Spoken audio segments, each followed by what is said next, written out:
হাসান বসরি ডাক দিয়ে বলতেছে, শোনো, তোমরা মহল্লার সকলকে নিয়ে আল্লাহর কাছে তওবা করো, দেখবা রব্বুল আলামিন তোমাদের এলাকার মধ্যে রহমতের বারিধারা বর্ষণ করবে। তারপর একজন এসে বলতেছে ধারাবাহিকভাবে, আমার পরিবারের সমস্যা, শান্তি নাই। আরেকজন বলতেছে ব্যবসায় বরকত নাই, উন্নতি নাই। তাদেরকেও বলতেছে, ভাই তোমরা সকলে মিলে তওবার আমল বাড়ায়া দাও। সকলে যখন চলে গেল, হাসান বসরির খাদেম জিজ্ঞাসা করে, আজকে আপনার এই ইসলাহি মজলিসের বিষয়টা বুঝলাম না, যে যাই চাইতে আসলো আপনি তাকেই ইস্তেগফারের আমল দিলেন কেন? যে একজন সন্তান চাইলো তাকেও বললেন ইস্তেগফার করতে, একজন বৃষ্টির জন্য আসলো তাকেও বললেন সমাজকে নিয়ে তওবা করতে, একজন ব্যবসায় বরকতের জন্য দোয়া চাইতে আসলো তাকেও বললেন ইস্তেগফার করতে। এর হিকমত বুঝলাম না, যদি বুঝায়া বলতেন আমরাও সকলে ইস্তেগফারের আমল করতাম। জামানার বুজুর্গ হযরতে হাসান বসরি ডাক দিয়া বলতেছে, শোনো, এই সমস্যাগুলোর সমাধান আমি হাসান বসরি দেওয়ার কোনো ক্ষমতা, যোগ্যতা বা অধিকার কোনোটাই নাই। তারা যেই যেই সমস্যার কথা বলেছেন, এই সকল সমস্যাগুলোর সমাধান আল্লাহ তাআলা কোরআনের মধ্যেই রেখে দিয়েছেন। তারপর হাসান বসরি তার ওই শাগরিদকে এই আয়াত শুনিয়ে দিয়ে বলতেছেন, ফাকুলতুস্তাগফিরু রাব্বাকুম ইন্নাহু কানা গফফারা ইউরসিলিস সামাআ আলাইকুম মিদরারা ওয়া ইউমদিদকুম বিআমওয়ালিন ওয়া বানিন ويجعل لكم جنات ويجعل لكم أنهارا।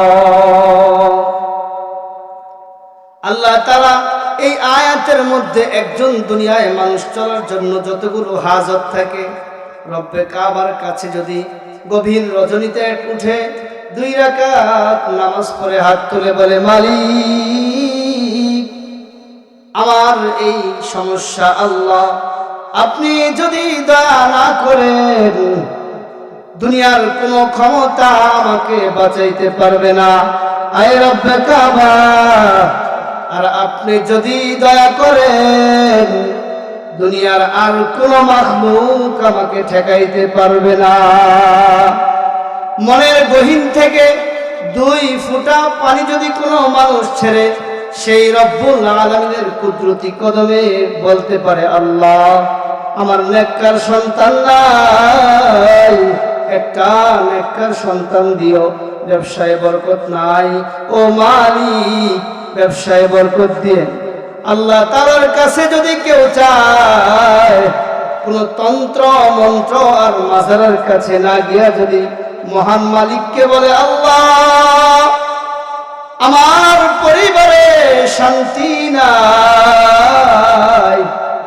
আমি তওবা করতেছি আল্লাহ, আর কোনদিন আপনার নাফরমানি করব না, কিন্তু আল্লাহ আপনি আমার পরিবারে শান্তি দেন। একজন মানুষ আজকে আমল করে দেখেন, কিছু সময় কিছুদিন আমল কইরেন, যে ফিকরুল উম্মার মাঠ থেকে এটা শুনলাম, আমার তো এই সমস্যা, আমার তো এই বিপদ, তাহলে যেহেতু শুনলাম আজকে থেকে কিছুদিন আমল করে দেখি রব্বুল আলামিন দয়া করে নাকি। আমল করতে রাজি আছেন ইনশাআল্লাহ? আল্লাহ তাআলার কাছে যদি কোনো বান্দা চায়, দেয় না বা পায় না, এমন দুনিয়ায় কেউ নাই। আরে চাওয়া মানে আল্লাহর কাছে চাক, এই অপেক্ষায় রব্বুল আলামিন ইন্তজার করে।